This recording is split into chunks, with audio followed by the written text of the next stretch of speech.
संसदेला संविधानात संशोधन करण्याचा अधिकार आहे. डॉक्टर आंबेडकरांनीच दिलेला आहे. संविधानाच्या माध्यमातून बदल करण्याचा अधिकार, संशोधन करण्याचा अधिकार आहे.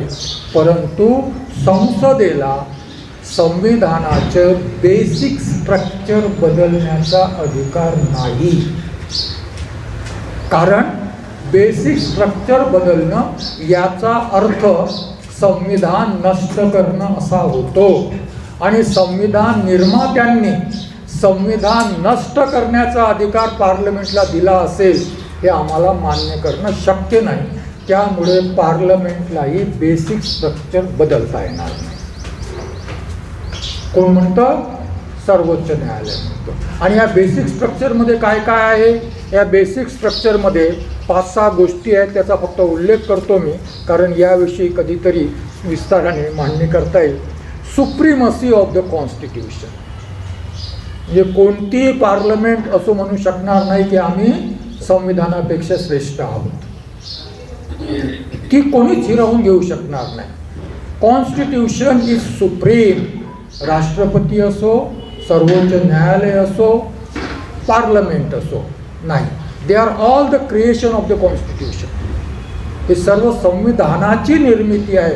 निर्मिती निर्मात्यापेक्षा श्रेष्ठ होईल का? निर्मिती निर्मात्यापेक्षा श्रेष्ठ व्हावी का? कधीच होणार नाही. आणि त्यामुळे supremacy of the constitution, Republican and democratic form of government कधीच बदलता येणार नाही. म्हणजे डेमोक्रेसी, गणराज्य, लोकशाही गणराज्य, संविधान जिवंत आहे तोपर्यंत कधीही तुम्हाला बदलता येणार नाही. त्या ठिकाणी कोणतीही दुसरी व्यवस्था तुम्हाला आणता येणार नाही. Secular character of the constitution, संविधानाचं धर्मनिरपेक्ष चारित्र्य बदलता येणार नाही. म्हणजे सेक्युलरिझम हा आता बेसिक स्ट्रक्चरचा भाग झाला. फक्त प्रिन्सिपल नाही आहे ते, it is a part of the basic structure. तरीही जर मोदी राम मंदिराचं भूमिपूजन करत असतील तर कोणी याचिका दाखल नाही केली त्याच्या विरोधात. सर्वोच्च न्यायालय काय म्हणतं कमीत कमी कळलं असतं असं आपल्याला. कोणी याचिका दाखल नाही केली, कोणाला गरज वाटली नाही. कारण आपण त्या राम मंदिराच्या भूमिपूजनाला, आपण म्हणजे भारतीय, आपण त्या राम मंदिराच्या भूमिपूजनाला धर्माच्या चष्म्यातून पाहतो, संविधानाच्या चष्म्यातून नाही पाहत आपण त्या घटनेला. लक्षात येतं का मी काय बोलतोय ते? आपण त्या घटनेला कसं पाहतो? आपण त्या घटनेला धर्माच्या त्याच्यातून पाहतो. आणि मग आमची मुख्यमंत्री असेल आणि तिने बुद्ध धर्माचा कार्यक्रम आयोजित केला तर आम्हाला आनंद होईल की नाही? मग आम्ही नाकारू करते की सेक्युलर आहे मुख्यमंत्री, एका धर्माच्या कार्यक्रमाला तिने जाऊ नये म्हणता येईल का? त्याने जाऊ नये असं म्हणू शकू का आपण? म्हणून आपण राम मंदिराकडे कसं पाहतो? धर्माच्या चष्म्यातून पाहतो, संविधानाच्या चष्म्यातून पाहत नाही. आणि संविधानाच्या चष्म्यातून भारतीय म्हणून जर पाहिलं असतं तर एखाद्या भारतीयाने निश्चितपणे याला चॅलेंज केलं असतं. परंतु ते हिंदू धर्माचं आहे ना, जाऊ द्या ना, आपल्याला काय, बाबरी मशीद पाडली ना, मुसलमानाची पाडली ना, आपलं विहार थोडंच पाडलं, आपलं विहार थोडंच पाडलं, मुसलमानाची मस्जिद पाडली ना, जाऊ द्या. आणि मग मुसलमान म्हणतो अरे वो उनका विहार गिरा दिए ना, हमको क्या करना है, हमारे बाबरी मस्जिद के समय तो कोई नहीं आया था हमारे साथ में. आपण गोष्टींना धर्माच्या चष्म्यातून पाहतो, जेव्हा की secularism is a part of the basic structure of the constitution. Separation of powers, judiciary,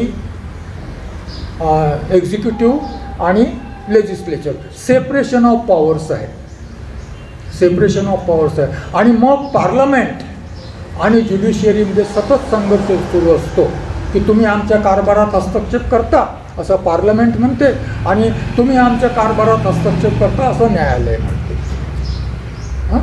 एखाद्या वेळी एखादा निर्णय दिला, एखादा रस्ता दुरुस्त नाही झाला, हायकोर्टाने म्हटलं कॉर्पोरेशनला की तुम्ही हे करा, हे पॉलिसी मॅटर आहे, तुम्ही हस्तक्षेप करू नये असं म्हणू शकतो, तुमचं नाही आहे, तुम्ही निर्णय. किंवा मग एखाद्याची अपॉइंटमेंट करायची असेल जजची तर पार्लमेंटला, पार्लमेंट सुप्रीम की सर्वोच्च न्यायालय सुप्रीम, म्हणजे हा वाद दोघांमध्ये सुरू आहे. परंतु यात महत्त्वाची बाब अशी आहे, एक्झिक्युटिव्ह सेपरेशन ऑफ पॉवर्स आहे. एक्झिक्युटिव्हला संविधानाचं पूर्ण संरक्षण असतानाही एक्झिक्युटिव्ह जेव्हा लेजिस्लेचरला सरेंडर होते, सत्तेला सरेंडर होते, तर तो संविधानाचा अधिक्षेप आहे. आजची एक्झिक्युटिव्ह जी आहे ही सत्तेला सरेंडर झालेली आहे. कोणाची असो, पूर्वीची होती. एक्झिक्युटिव्हने कधी आपलं स्वतंत्र अस्तित्व सिद्ध केलं नाही. सांगा अशी उदाहरणं, अपवाद असतील 1-2 IAS ऑफिसर्स, पण बाकी कोणी असं म्हटलं नाही की against the constitution I will not implement it. आहे असं एखादं उदाहरण? आणि तरीही बेसिक स्ट्रक्चरचा भाग आहे की एक्झिक्युटिव्ह, लेजिस्लेचर आणि judiciary are the separate things. Federal character of the constitution. संविधान हे संघीय संविधान आहे आणि ते कायम राहावं. आणि म्हणून GST विषयी राज्य म्हणतात की दॅट इज अवर राईट, तुम्ही आमच्या ह्याच्यात. म्हणून महाराष्ट्र गव्हर्नमेंट म्हणतं की CBI आमच्या राज्यात आमच्या अनुमतीशिवाय येणार नाही. का म्हणू शकतं महाराष्ट्र असं? महाराष्ट्र एवढ्याच करता म्हणू शकतं की we are a part of the federal structure, federal state. आणि त्यामुळे संविधानाने आम्हाला राज्यांना जे अधिकार दिलेले आहेत त्यात केंद्राच्या हस्तक्षेपाची आम्ही गरज मानत नाही. तुम्ही आमच्या राज्यात आमच्या परवानगीशिवाय येऊ नये. This is federalism. This is federalism. आणि शेवटचं, सर्वच फंडामेंटल राईट्स हे मूलभूत हक्काचा भाग आहे, असं सर्वोच्च न्यायालयाचं इंटरप्रिटेशन आहे, बाबासाहेबांचं नाही. सर्वोच्च न्यायालयाचं इंटरप्रिटेशन, ऑल फंडामेंटल राईट्स. 9 न्यायाधीशाच्या खंडपीठाचं 2017चं जजमेंट वाचावं, हे त्यांचं इंटरप्रिटेशन आहे. आणि मग आर्टिकल 32 फंडामेंटल राईट आहे. आणि मग सर्वोच्च न्यायालय जर त्याचा उपयोग कमी करण्याचं सुचवत असेल तर हू इज डिस्ट्रॉईंग द कॉन्स्टिट्यूशन? लक्षात येतं का मी काय मांडू इच्छित होते? Who is डिस्ट्रॉईंग? कोण नष्ट करत आहे संविधान? ज्या सर्वोच्च न्यायालयाला संविधानाच्या संरक्षणाची जबाबदारी देण्यात आलेली आहे, जे सर्वोच्च न्यायालय म्हणतं we are the guardian of the constitution, जे सर्वोच्च न्यायालय म्हणतं we are the protector of the constitution, जे सर्वोच्च न्यायालय म्हणतं संसदेलाही बेसिक स्ट्रक्चरमध्ये परिवर्तनाचा अधिकार नाही, त्या सर्वोच्च न्यायालयाचा चीफ जस्टिस जर म्हणत असेल की आर्टिकल 32चा उपयोग आम्ही कमी करू इच्छितो, कारण आर्टिकल 32चा उपयोग का कमी करू इच्छितो? कारण सुद्धा भारद्वाज आर्टिकल 32च्या आधारावर याचिका दाखल करते, कारण फारुख अब्दुल्ला आर्टिकल 32च्या आधारावर याचिका दाखल करतात. या याचिका नको आहेत आम्हाला. सर्वोच्च न्यायालयाची स्ट्रॅटेजी राहिलेली आहे, तुम्ही पहा. अर्णब गोस्वामीच्या प्रकरणाच्या तुलनेने पहा की अशा प्रकारच्या ज्या ज्या याचिका दाखल करण्यात आलेल्या आहेत त्यांच्याकडे सर्वोच्च न्यायालयाने हेतुपूर्वक दुर्लक्ष केलेलं आहे. काश्मीरच्या बाबतीमध्ये हेतुपूर्वक दुर्लक्ष झालं. CAAच्या आंदोलनाच्या बाबतीमध्ये हेतुपूर्वक दुर्लक्ष झालं. जामिया मिलियाच्या इथे जो अत्याचार झाला हेतुपूर्वक दुर्लक्ष झालं. जवाहरलाल नेहरू विद्यापीठात जे घडलं हेतुपूर्वक सर्वोच्च न्यायालयाने दखल घेण्याचं नाकारलं. किती उदाहरणं द्यायची. आणि आज दखल घेण्याचं नाकारलं, तारखा दिल्यात, पुढे ढकलल्यात केसेस. परंतु आज सर्वोच्च न्यायालय म्हणतं, चीफ जस्टिस म्हणतात, chief justice who will challenge him? कुठे जाणार चॅलेंज करायला? काही मार्ग नाही आहे दुसरा. आणि हे मोठं संकट आहे. म्हणजे सर्वोच्च न्यायालय ही कालपर्यंत सगळ्या भारतीयांना ज्याचा अभिमान वाटत होता की काही नाही तर न्यायालय आहे, काय ते सर्वोच्च न्यायालय आज वर्तमान सरकारला सरेंडर झालेलं आहे. जाणार कुठे आता? आणि त्यामुळे मग जन आंदोलनाशिवाय दुसरा पर्याय नाही. न्यायालयाचे पर्याय समाप्त झालेले आहेत. न्यायालयाचे पर्यायही सर्वोच्च न्यायालयाने समाप्त केलेले आहेत. न्यायालयाचे पर्यायही शिल्लक नाही आहे. आणि म्हणून फक्त राम मंदिराच्या राम मंदिराचे बांधकाम करताना उत्खननामध्ये बौद्धांचे अवशेष जे शिल्लक असतील, निघाले असतील, ते सुरक्षित ठेवावे याकरता याचिका दाखल करणाऱ्यावर दंड केला जातो. आहे का? बरोबर आहे का? आणि भरावा लागला दंड 1-1 लाख रुपये. काय म्हटलं त्यांनी? फक्त अवशेष सुरक्षित ठेवा म्हटलं ना, राम मंदिर बांधू नका असं म्हटलं. आंदोलन केलं काय, परंतु तरीही दंड झाला. हे आहे सर्वोच्च न्यायालय. कोणाच्या पाठीशी आहे? राम मंदिराचा निर्णय सर्वोच्च न्यायालयाने घोषित केलेलं होतं की आम्ही ज्याच्याकडे जमिनीचा मालकी हक्क असेल त्या आधारावर आम्ही हा निर्णय घेणार. कोणी प्रूव्ह करावी की आम्ही या जमिनीचे मालक आहोत, त्या जमिनीच्या खाली काय आहे, वर काय आहे, काय होतं आणि काय नाही याच्याशी आम्हाला घेणं देणं नाही. ही सर्वोच्च न्यायालयाची भूमिका होती. निर्णय त्याच्या आधारावर झाला की श्रद्धेच्या आधारावर झाला? निर्णय त्याच्या आधारावर झाला असं म्हणता येईल. This is Supreme Court. Supreme Court म्हणतं की there was a conspiracy in demolishing the Babri Masjid. Babri मस्जिद पाडण्यामध्ये कटकारस्थान होतं आणि खालचं न्यायालय म्हणतं की कटकारस्थान नव्हतं. खालच्या न्यायालयाने सगळ्यांना सोडून दिलं ना. खालचं न्यायालय म्हणतं की कटकारस्थान नव्हतं. What is judicial? जाणार कुठे आता तुम्ही? काय मार्ग आहे का काही मार्ग ताई?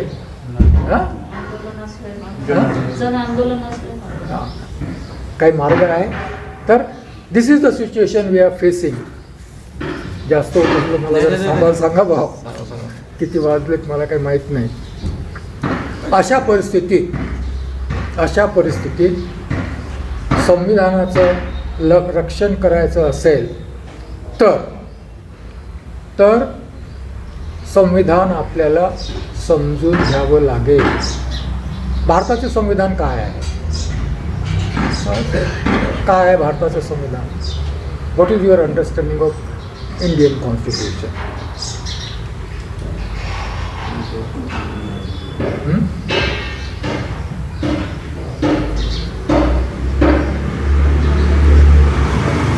बोला हो अध्यक्ष महोदय, तुम्ही भाषण नंतर करा. आता जरा हस्तक्षेप करा, जरा इंटरव्ह्यू करा.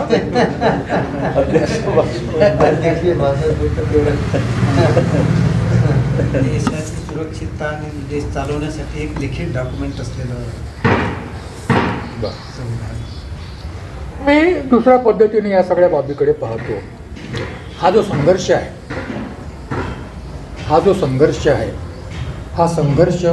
हा फिलॉसॉफीचा संघर्ष आहे.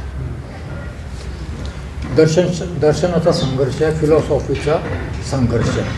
भारताचं संविधान डिबेट्स मी अनेकदा वाचले, कारण ते सगळं करताना डिबेट्स मला 5-6 वेळा तसेही वाचावं लागले. पहिल्यांदा अनुवाद करताना, नंतर प्रूफ रिडिंग करताना वगैरे वगैरे वगैरे मला 5-6 वेळानंतर आताही मी कधी रेफरन्स करता पाहत असतो. तर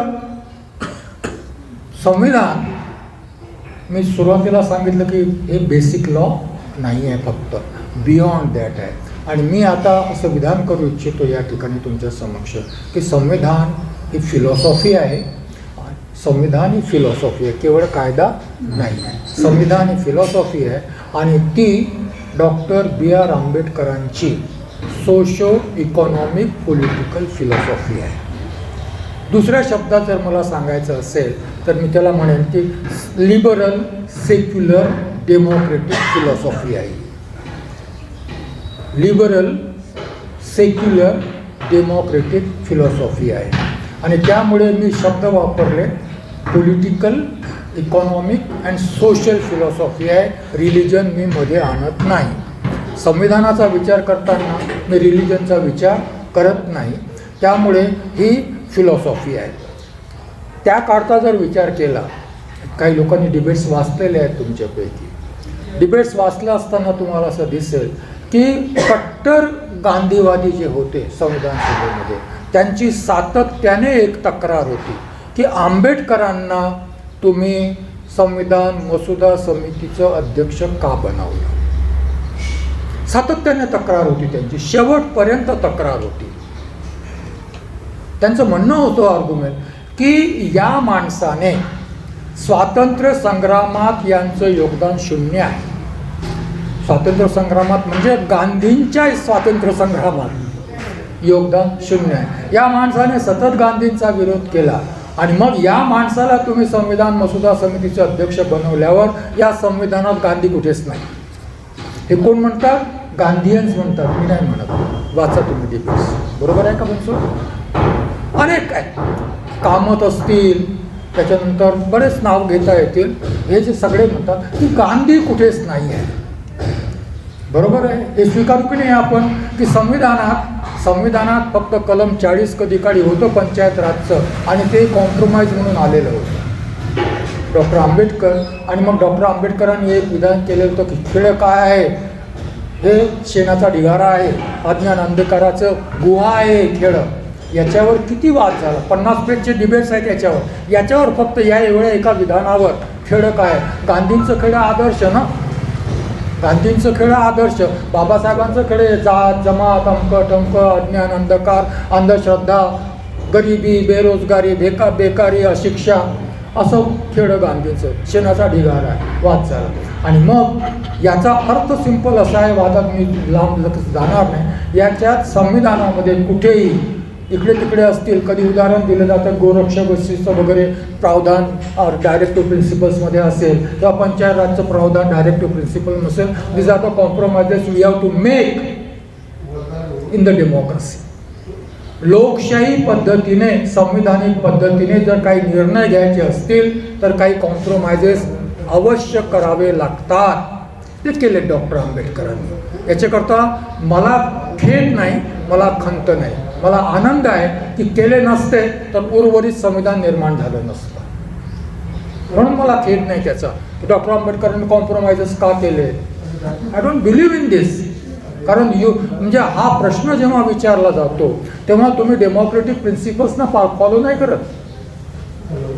हुकुमशाह होते डॉक्टर आंबेडकर, सर्व सत्ताधारी होते, एकटे होते संविधान सभेमध्ये. 300 लोकांमध्ये एकटा माणूस होता आणि मग त्याच्या मर्जीने कॉन्स्टिट्यूशन होईल. शक्य आहे का डेमोक्रेटिक सिस्टीममध्ये, लोकशाहीमध्ये? म्हणून काँग्रेसच्या सदस्यांचं म्हणणं आपल्याला ऐकून घ्यावं लागेल की गांधी संविधानात कुठेही नाही हे सरदार वल्लभभाई पटेल मान्य करतात. Read the debates. Sardar Vallabhbhai Patel याला मान्य करतात की नसेल गांधी ना, कारण हे संविधान गांधींच्या तत्वानुसार निर्माण केलं जाणार नाही, कारण त्याने देश चालवता येणार नाही. गांधींची उपयोगिता संपली. काँग्रेस करताही स्वतंत्रता मिळाल्यानंतर गांधींची उपयोगिता संपली होती. जर गांधींचा हत्या गोडसेने केली नसती तर गांधींची अवस्था त्याच्यानंतर मोरारजीच्या काळामध्ये जशी जयप्रकाश नारायणची झाली तशी झाली असते. सत्ता मिळाल्यावर कोणी विचारत नाही. गांधी नोआखालीमध्ये फिरत होते, त्याचा गौरव केला जातो. इकडे गांधीला काही कामच नव्हतं. द्वितीय महायुद्धात विजय मिळवून देणाऱ्या चर्चिलला नंतर नाकारलं तिथल्या लोकांनी. हे पॉलिटिक्स. तर त्यामुळं गांधी नव्हते संविधानात. दुसरं राहिलं हिंदुत्ववादी फिलॉसॉफी. एकच माणूस होता, डॉक्टर श्यामाप्रसाद मुखर्जी संविधान सभेमध्ये. तोही काँग्रेस नेहरूच्या मंत्रिमंडळात मंत्री होता. त्यामुळे त्याच्या फिलॉसॉफीचा आग्रहच नव्हता तेव्हा. लेफ्ट त्या ठिकाणी अस्तित्वात नव्हते. म्हणजे लेफ्ट नाही, राईट नाही, सेंट्रिस्ट नाही, राहिलं कोण? आणि म्हणून संविधान ही डॉक्टर आंबेडकरांची फिलॉसॉफी आहे. संविधानाला विरोध काय? संविधानाला विरोध नाही, हा डॉक्टर आंबेडकरांच्या लिबरल डेमोक्रेटिक फिलॉसॉफीला विरोध आहे. आणि मग संविधान ही डॉक्टर आंबेडकरांची फिलॉसॉफी आहे याचा पुरावा डॉक्टर आंबेडकरांच्या लिटरेचरमध्ये मिळतो आपल्याला. कुठे मिळेल?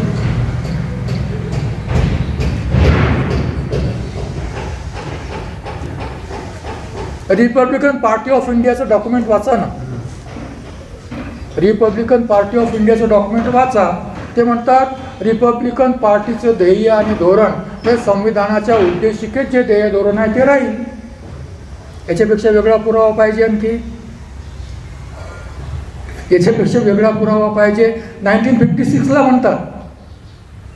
ते डॉक्युमेंट केव्हा लिहिलं गेलं? 56ला म्हणतात, नाही का? धर्मांतरानंतरचं डॉक्युमेंट असा होते. 56ला म्हणतात. काय म्हणतात? काय RPIचं ध्येय धोरण? आता RPIवाल्यांना विचारा की बाबासाहेबांचं काही ध्येय धोरण होतं का बाबा? RPIवाल्यांना विचारू आपण, किंवा आंबेडकरांचं राजकारण करणाऱ्यांना विचारू आपण की काय होती त्यांची फिलॉसॉफी. एवढंच लिहिलेलं आहे त्यांनी त्या डॉक्युमेंटमध्ये. मी जेवढं वाचलं तेवढं त्या डॉक्युमेंटमध्ये लिहिलेलं आहे. त्या डॉक्युमेंटमध्ये लिहिलेलं आहे त्यांनी की संविधानाच्या उद्देशिकेमध्ये जी फिलॉसॉफी आहे ती RPIची फिलॉसॉफी असेल. बरोबर आहे का? तुम्ही सांगा मला का? हां, मग याच्या पलीकडे आणखीन काही पुरावा पाहिजे का? म्हणजे मग काय? स्वतंत्रता, समता, बंधुता, लोकशाही, गणराज्य, नाही का, अभिव्यक्ती स्वातंत्र्य वगैरे वगैरे जे काही असेल ते, आणि धर्मनिरपेक्षता. रिपब्लिकन पार्टी सेक्युलर होते. बुद्धाच्या धम्माशी त्या पार्टीचा काहीही संबंध नव्हता. हे आजपर्यंत आंबेडकरांच्या नावावर राजकारण करणाऱ्या लोकांना समजलं नाही. त्यामुळे RPI बाबासाहेबांनंतर आजही जात आणि धर्मात गुरफटलेली आहे. आणि त्यामुळे 1932 साली राऊंड टेबल कॉन्फरन्सच्या माध्यमातून जनरल कॉन्स्टिट्युएन्सीमध्ये उभं राहण्याचा अधिकार मिळाला असतानाही या समाजातील एकही माणूस जनरल कॉन्स्टिट्युएन्सीमध्ये उभं राहण्याचं धाडस करत नाही. बरोबर आहे का माझं विधान? बरोबर आहे का? कसं पाहणार आपण या सगळ्या प्रकार? बरोबर आहे का? सगळे सारे रिझर्व्ह कॉन्स्टिट्युएन्सी उभं राहतात ना. कशाला मागितलं बाबासाहेबांनी राऊंड टेबल कॉन्फरन्समध्ये की आम्हाला आरक्षण तर पाहिजेच, परंतु जनरल कॉन्स्टिट्युएन्सीमध्ये उभं राहण्याचा अधिकारी पाहिजे. आणि पुणे करारातही तो मिळाला. वाचा पुणे करार. पुणे करारात कशाकरता मागितलं डॉक्टर आंबेडकरांनी? कधीतरी आपण भारतीय म्हणून जनरल कॉन्स्टिट्युएन्सीने जावं याकरता ना. आणि आपण असं गृहीत धरून चालतो की आरक्षण परमनंट आहे. बाबासाहेबांनी 20च वर्ष मागितले होते. 20 वर्ष मागितले होते, मिळाले 10च वर्ष. पॉलिटिकल आरक्षणचं बोलतोय मी. शिक्षण आणि रोजगाराचं नाही बोलत मी. पॉलिटिकल आरक्षण किती मागितलं होतं बाबासाहेबांनी संविधान सभेत? 20च वर्ष मागितलं होतं ना. मिळालं किती? 10च वर्ष मिळालं. आता एक्सटेन्शन झालं म्हणजे त्यांना परमनंट होतं काय? पण आपण तर गृहीत धरतो परमनंट आहे.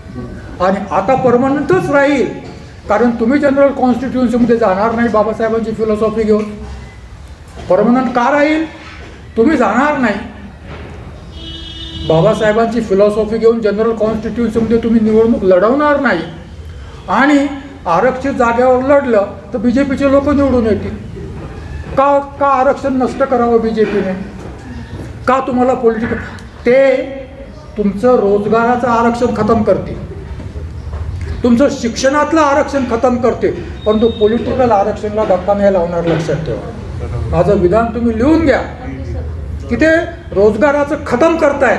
संविधानात कोणताही बदल न करता आर्टिकल 15 आणि 16 कायम ठेवूनही तुमच्या सार्वजनिक सेवा प्रायव्हेटायझेशन सुरू आहे. सगळ्या सरकारी उद्योगांचं संविधान काय करेल याला? सरकारी नोकऱ्यामध्ये कॉन्ट्रॅक्ट सिस्टम सुरू झालेली आहे, आउटसोर्सिंग सुरू झालेलं आहे. काय करेल संविधान याला? आरक्षण खतम केलं जात आहे. शिक्षणाचं आरक्षण आहे पण मिळत नाही, स्कॉलरशिप सोयीवर मिळत नाही. हे खतम होईल. पॉलिटिकल आरक्षण कधी खतम होईल का? खतम होईल का कधी? आणि आपण खुश आहोत, सगळे राजकीय नेते खुश आहेत तुमच्यासहित. नाही, आम्ही खुश नाही. मी जेव्हा इलेक्शन लढेल, माझी इच्छा होती इलेक्शन लढण्याची, पण जंगलामधून, आरक्षणमधून. सगळे खुश आहोत आपण. ती पॉलिटिकल आरक्षण जोपर्यंत कायम आहे ना तोपर्यंत आम्हाला मंत्री बनताच येणार आहे, काही प्रॉब्लेम नाही आहे. तर आणि ही आहे बाबासाहेबांची पॉलिटिकल फिलॉसॉफी. आणि ही पॉलिटिकल फिलॉसॉफी हिंदुत्वाच्या फिलॉसॉफीला चॅलेंज करते.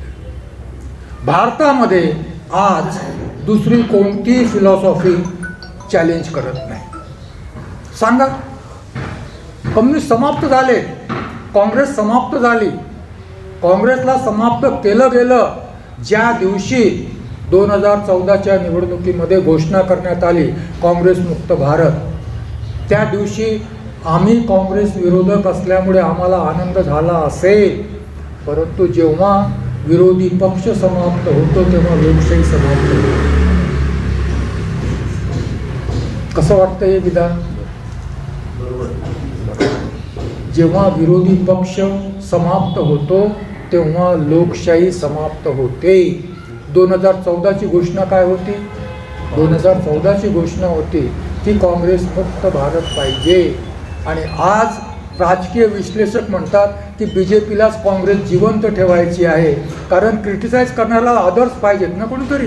काँग्रेस संपली तर टीका कोणावर करेल BJP? आणि निवडून कशी येईल? तुम्ही नालायक आहात म्हणून मी लायक आहे, मग नालायक पाहिजे ना समोर कोणीतरी.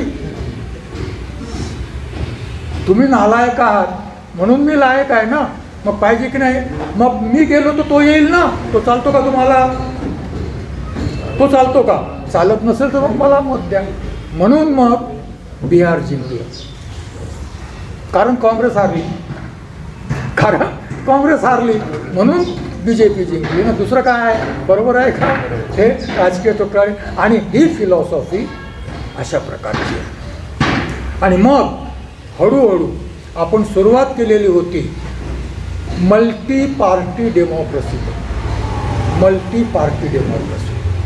विविध राजकीय पक्ष असलेली लोकशाही आपण सुरू केली. आणि 2020ला आपण आलो सिंगल पार्टी डिक्टेटरशिप. डेमोक्रेसी नाही, सिंगल पार्टी असेल तर डेमोक्रेसी असतच नाही ना. आपण आलो बहुपक्षीय लोकशाहीकडून आमची वाटचाल एक पक्षीय हुकुमशाहीकडे झालेली आहे. किती लोक हवे आहेत?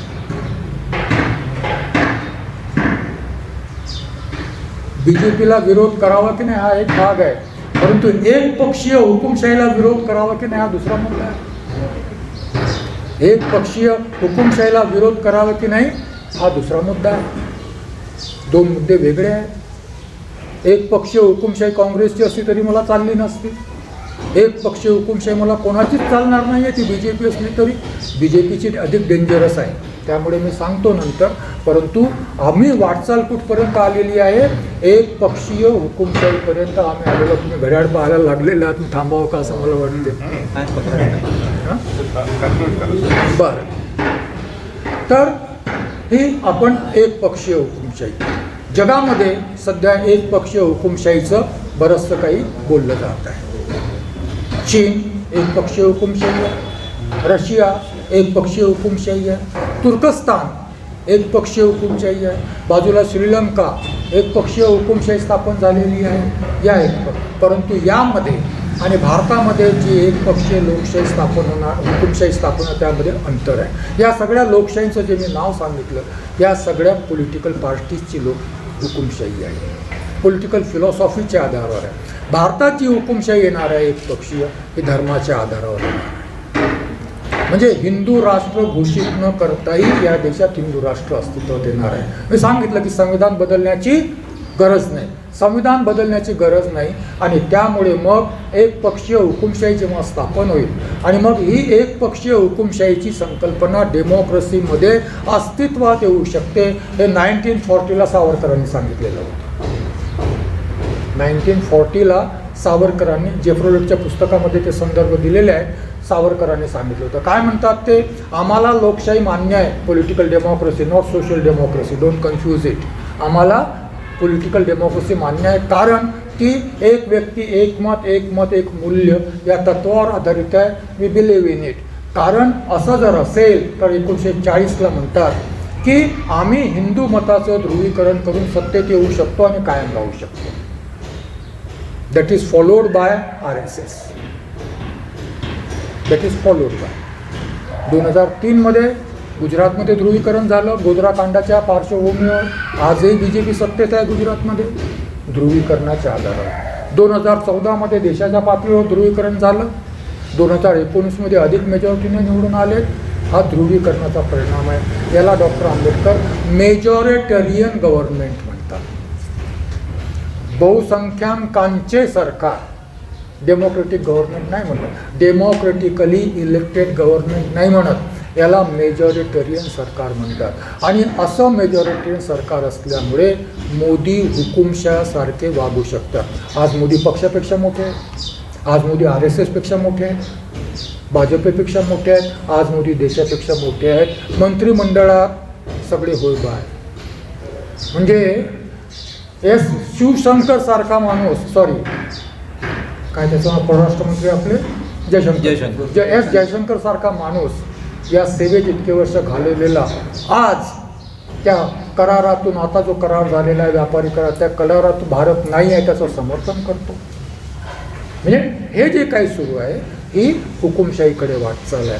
आणि मग ही हुकुमशाही डेंजरस एवढ्या करता आहे की ही हुकुमशाही जर प्रस्थापित झाली तर हिंदू राष्ट्र प्रस्थापित होईल. आणि मग ज्योतिबा फुले म्हणतात तसं शूद्र, अस्पृश्य आणि महिला गुलाम होतील. आजही बलात्कारांचे केसेस पहा, नाही का होतात बलात्कार, आपल्यावरच का होतात? कारण आपण सबस्टँडर्ड लोक आहोत त्यांच्या दृष्टीने, आपण सबस्टँडर्ड लोक आहोत, कुठेही बलात्कार होत सबस्टँडर्ड लोक आहोत. म्हणजे ही स्थिती आहे. अल्पसंख्याकांचं काय?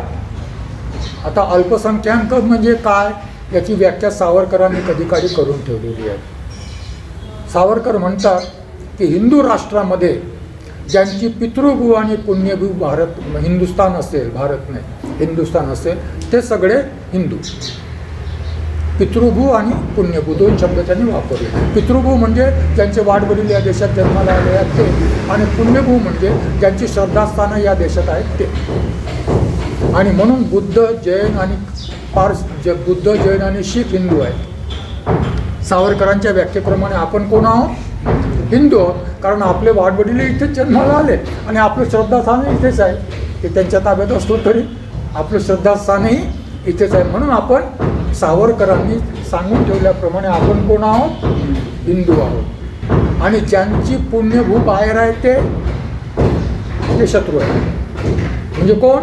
मुसलमान, ख्रिश्चन यांची पुण्यभू कुठे आहे? मक्का, मदिना तिकडे कुठेतरी आहे. तर हे कोण आहे? हे शत्रू आहे. आणि म्हणून मग हिटलरने जीवना जसं वागवलं तसं आम्ही यांना वागवलं पाहिजे असं गोडवळकर नाही तर यांनी सबस्टँडर्ड सिटिझन म्हणून राहावं, कोणताही अधिकार न देता राहावं. काय होईल या देशाचं? कायम राहील हा देश?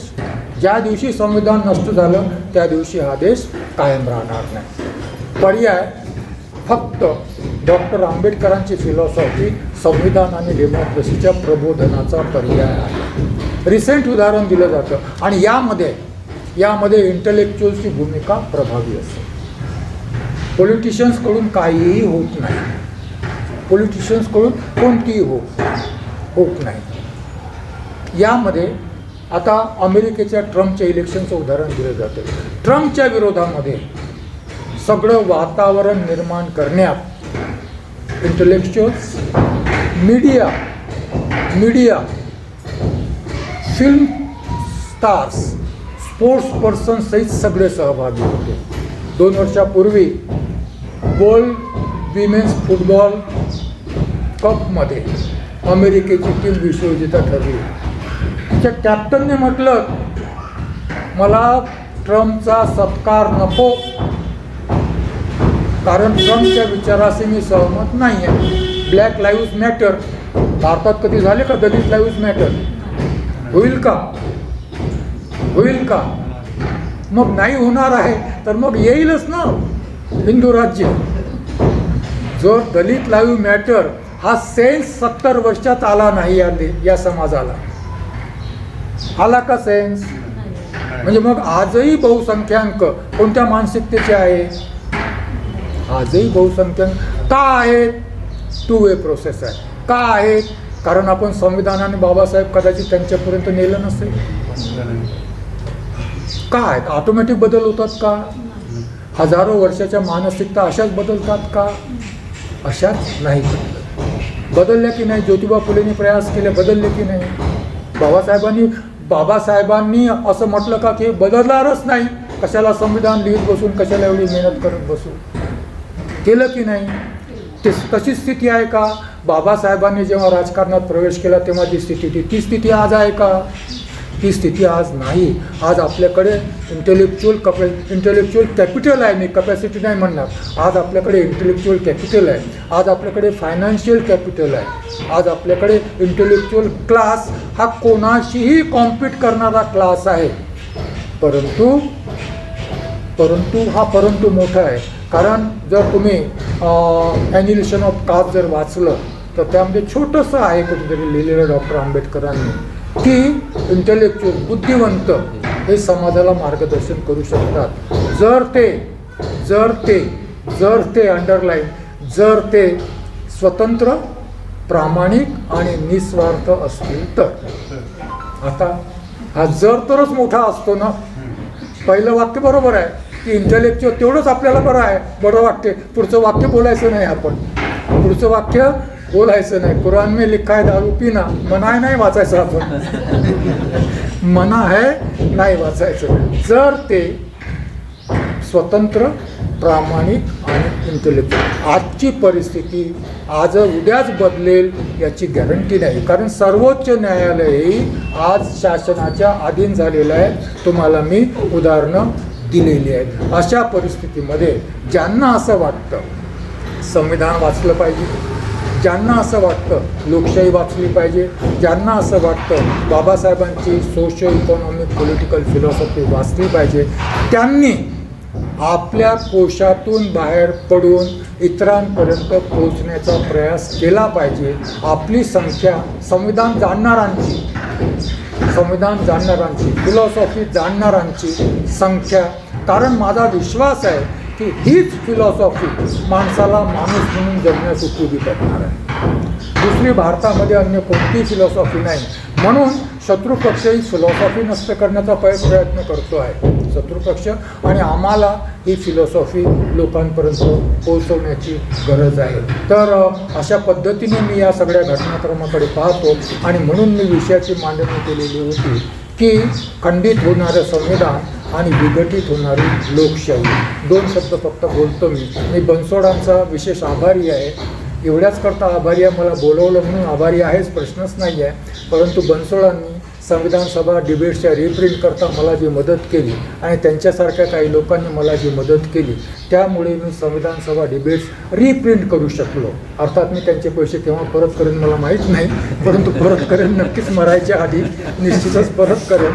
परंतु त्यांनी जी वेळेवर मला मदत केली, रंगारी इथे बसलेले आहेत, रंगारी आहेत, बनसोड आहेत, त्या दोघांचंही तुमच्या त्या ग्रुपला उद्देशून तुम्हाला दोघांना मी खूप खूप धन्यवाद देतो की तुम्ही जर अशा प्रकारचं सहकार्य केलं नसतं तर कदाचित मी ते डिबेट्स रिप्रिंट करू शकलो नसतो. त्याची मागणी आहे असेल केव्हा तरी. तर हे धन्यवाद मला आजच्या निमित्ताने, कारण मी फंक्शन घेऊ शकलो नाही कोरोनामुळे. मला देशपांडे सभागृहात कार्यक्रम घ्यायचा होता, नाही घेऊ शकलो मी. परंतु या निमित्ताने मी यांच्याप्रती आपली कृतज्ञता व्यक्त करतो. आपण सर्वांनी मला इतका वेळपर्यंत ऐकून घेतलं त्याबद्दल मी आपणा सर्वांचा आभारी आहे. धन्यवाद.